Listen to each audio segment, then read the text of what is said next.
Assalomu alaykum bo'lajak dasturchilar. Bugungi videomizdan biz HTML asoslarini boshlaymiz.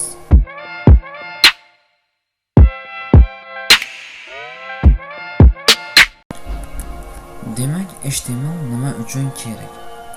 HTML bizga web sahifamizni skelet qismini yasashimiz uchun kerak bo'lar ekan. Va biz HTML darslaridan so'ng biz bu yerda CSS, Bootstrap, JavaScript, jQuery, React.js ni frontend maqsadida o'rganishimiz mumkin. Backend uchun esa PHP va Python ni o'rganishimiz kerak bo'lar ekan. Albatta bu video darslarimizni bizning kanaldan topishingiz mumkin bo'ladi. Demak, HTML birinchi dars. HTML ga kirish. HTML Hypertext Markup Language bo'lib, bu dasturlash tili emas. HTML bu yerda tarjimasi hypertekstni stillash yoki belgilash degan ma'noni anglatib kelmoqda. Va biz Blocknot yoki Sublime Text, Brackets va Visual Studio dasturlarida HTML asoslarini kiritib o'tishimiz mumkin bo'ladi. Va biz bu yerda HTML ning asosiy kodlarini keltirib o'tilgan.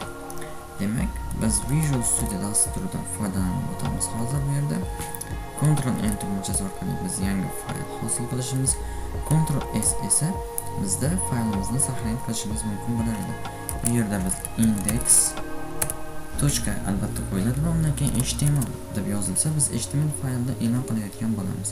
Bu yerda hozir bizda kerak emas, ya'ni faylimiz bor bizda. Va bizda asosiy kodlarni bu yerda mana asosiy kodlar kiritib o'tilgan.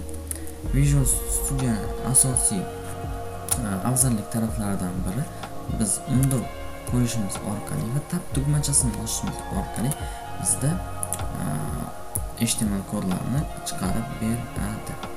Demak, bizga bu yer hozircha kerak emas. Shuncha hosil qilishimiz uchun bu yer ham kerak emas.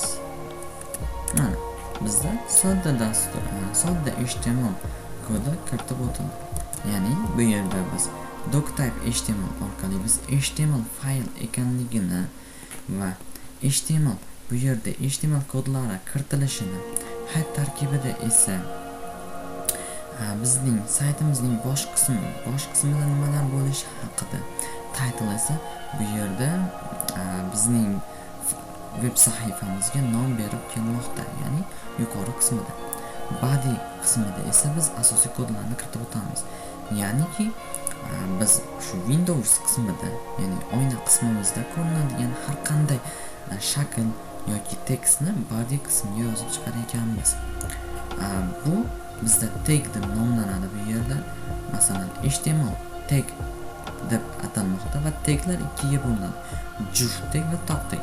Top taglar hozir bu yerda mavjud emas, bitta mavjud bo'lishi mumkin. Mana bu top tag hisoblanadi, ya'ni ochuvchi va yopuvchi tagi mavjud bo'lgani juft tag hisoblanadi. Top tag esa o'zi ochilib yopiladi. Ya'ni shu shaklda. Bizda asosan hozircha asosiy kodlar ishlab, biz buni brauzerdan ochib ko'ramiz. Demak, mana birinchi dars. Mana bizda birinchi sahifamiz tayyor. Bizning mana birinchi HTML kodlarimiz kiritib o'tildi. Bu HTMLimizning birinchi darsi bo'lganligi sababli biroz videomiz qisqa bo'ldi. Keyingi videolarda ko'rishguncha xayr. APL bilan yangi imkoniyatlar sari.